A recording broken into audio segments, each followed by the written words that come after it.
My wife demanded a divorce in the house. You can't afford a lawyer to fight me. I replied, you're right. She served me papers in court, only to see the city's most feared, expensive divorce attorney sit down next to me. He looked at her and said, he doesn't have to afford me. I'm his older brother. My wife, Evelyn, informed me last Tuesday that she wanted a divorce. There was no sadness in her eyes, no regret in her voice. It was a declaration of victory. We were sitting in the living room of the house we had spent 8 years turning into a home, and she was speaking to me with the detached finality of a corporate executioner. It's over, Tom, she said, placing a file folder on the coffee table. I've already spoken to a lawyer. These are my terms. I didn't open the folder. I didn't have to. She was more than happy to list her demands. She wanted the house that my grandfather had helped me put a down payment on. She wanted 70% of our shared savings. She wanted spousal support for a minimum of 5 years. It wasn't a negotiation, it was an unconditional surrender. When she was finished, she leaned back, a smug, confident smirk on her face. And I don't want to fight on this, Tom, she said, her voice dripping with condescending pity. Let's be realistic. You're a high school woodshop teacher. You make a decent living, but you can't afford a real lawyer. My guy will bury you in legal fees before you even see the inside of a courtroom. It's better for you to just agree to the terms and walk away. I just sat there, looking at this woman I had loved, this woman I had built a life with, and I felt a profound sense of coldness settle over me. She didn't just want to leave me, she wanted to ruin me. She saw me as weak, as an obstacle to be crushed and discarded. Her biggest weapon, she thought, was my inability to fight back. I let the silence hang in the air for a long moment. Then I looked at her, my face a mask of resignation, and I said the 2 words she was expecting to hear. You're right. The relief on her face was immediate. She had won. The humble, simple teacher wasn't going to put up a fight. She stood up, smoothed her skirt, and said, Good, I'm glad you're being sensible about this. You'll be served with the official papers next week. Then she walked out of the room. Here's what Evelyn knew. She knew I was a man of simple means. She knew I didn't have tens of thousands of dollars to throw at a legal battle. She also knew that I had a brother, an older brother named Marcus. What she also knew, and what she was banking on, was that Marcus and I hadn't spoken in 5 years. Marcus isn't a teacher. Marcus is a shark. He is, without exaggeration, the most feared and expensive divorce attorney in the state. He's a legal predator whose name makes other lawyers nervous. And he was, for all intents and purposes, no longer a part of my life. We had a falling out after our parents died. It was over the family home, the house we grew up in. I wanted to keep it, to preserve it as a memory, a place for our families to gather.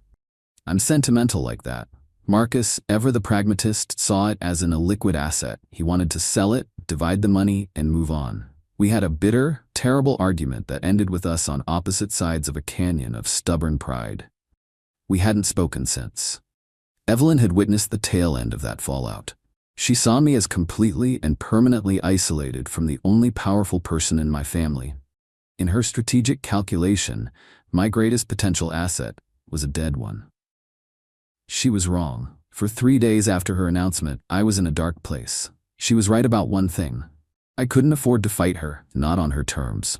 The thought of losing my home, my savings, everything I had worked for, was suffocating. On the 4th day, I hit rock bottom, and from there was nowhere to go but up. I swallowed every ounce of my pride, a pride that had cost me my brother for 5 years, and I found his private cell phone number. My hand was shaking as I dialed. I expected it to go to voicemail, or to be answered by a sharp-voiced assistant. But after 2 rings, a familiar, deep voice answered. Hello? Marcus, I said, my own voice sounding weak and foreign to my ears. It's Tom. There was a long pause. For a moment I thought he was going to hang up. Tommy? He finally said, the old nickname sounding strange after so many years. What's wrong? And it all came pouring out. I told him everything. I told him about Evelyn's demands, her lawyer, her coldness, and I told him her final, arrogant taunt. You can't afford a lawyer to fight me. Another long, heavy silence stretched between us. When he finally spoke, his voice was different. The surprise was gone, replaced by something I hadn't heard in years. It was the sound of a protective older brother. It was the sound of steel. She said, "What?" he asked, his voice dangerously quiet. I repeated her words. "Okay," he said. "When and where is the first court appearance?" "Next Tuesday at the downtown courthouse," I told him. "I'll clear my schedule," he said. "Don't talk to her. Don't talk to her lawyer. Don't sign anything. Just show up on Tuesday. I'll meet you there." We hung up. I sat there, my heart pounding with a mixture of terror and a terrifying hope. Evelyn thought she had disarmed me. She had no idea she had just handed me a nuclear weapon. She was about to learn a very hard lesson about what family really means. Update 1. The morning of the preliminary hearing was a miserable, rainy Tuesday. It felt appropriate. I walked into the courthouse alone, feeling every bit the part of the defeated man Evelyn expected me to be. I was wearing my best and only suit, the one I usually reserve for weddings and funerals. It felt like a bit of both. I entered the designated courtroom. It was a sterile, impersonal room that smelled of old paper and anxiety. Evelyn was already there, sitting at the plaintiff's table. She looked incredible. She was wearing a sharp, dark blue power suit, her hair perfectly styled. She looked confident, smug, and ready for a corporate takeover. Next to her sat her lawyer, a man in his 50s with a self-satisfied smirk permanently affixed to his face. They were laughing quietly together as I walked in. She saw me, and her smile faltered for a second, replaced by a look of pity. She probably expected me to look more broken. I just met her gaze, my expression blank, and walked over to the defendant's table. I sat down, placed my old briefcase on the table, and waited. Her lawyer stood up and sauntered over. "Mr. Miller?" he said, his voice oozing condescension. "I'm glad to see you're here. I trust you've had time to review my client's very generous proposal. If you're prepared to sign today, we can make this quick and painless." "I'm waiting for my counsel," I said quietly. He actually chuckled. "Your counsel? Good luck with that. Let's not drag this out." He walked back to his table. The bailiff called the court to order. The judge, a stern-looking woman, entered and took her seat. She looked down at the docket. "Miller versus Miller," she announced. "Are both parties present and represented?" Evelyn's lawyer stood up. "Yes, Your Honor. Alan Davis representing the plaintiff, Mrs. Evelyn Miller." The judge looked at me. "And the defendant?" Before I could speak, the heavy doors at the back of the courtroom swung open with a resounding thud. Every head in the room turned. Walking down the aisle was my brother, Marcus Sterling. He wasn't just wearing a suit. He was wearing a suit of armor, tailored from what looked like spun midnight and pure intimidation. He moved with the predatory grace of a panther, his expensive leather briefcase swinging at his side. A wave of whispers rippled through the courtroom as other lawyers and court staff recognized him. His reputation preceded him. He didn't look at anyone else. His eyes were fixed on me. He walked directly to my table, put a hand on my shoulder, and squeezed it gently. Then he sat down beside me, placing his gleaming briefcase on the table with a solid, definitive click. The sound echoed in the silent room. I looked over at Evelyn. Her smug expression had been wiped clean from her face. It was replaced by a mask of utter, horrified disbelief. Her jaw was slack. Her eyes were wide. She looked like she had just seen a ghost walk in and sit down at the opposing table. Her lawyer looked even worse. The color had drained from his face and his smirk was gone, replaced by a look of pure, unadulterated terror. He knew exactly who my brother was. Marcus leaned over to me, ignoring the rest of the room. "Sorry I'm late, little brother," he whispered, a hint of a smile playing on his lips. "Traffic was hell." Then he straightened up, his demeanor all business. He looked directly at the judge. "Marcus Sterling, Your Honor," he said, his voice a commanding baritone that filled the room. "Representing the defendant, Mr. Thomas Miller." The judge's eyebrows shot up. She knew the name. Everyone did. Then Marcus turned his gaze slowly, deliberately towards Evelyn. He looked at her, then at her terrified lawyer, and he gave them a cold, predatory smile. "My apologies for the delay," he said, his voice dripping with mock politeness.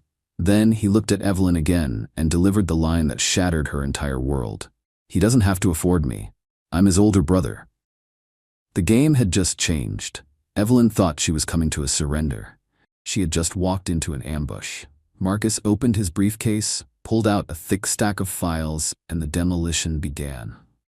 He immediately rejected all of her initial demands. declared them predatory and filed in bad faith, and announced our intention to file a counter-petition. He said we would be seeking a full forensic audit of all marital assets and expenditures for the last 3 years, and that we would be demanding Evelyn pay for all of Tom's legal fees. Evelyn's lawyer just stood there, stammering. He was a minnow who had just been cornered by a great white shark.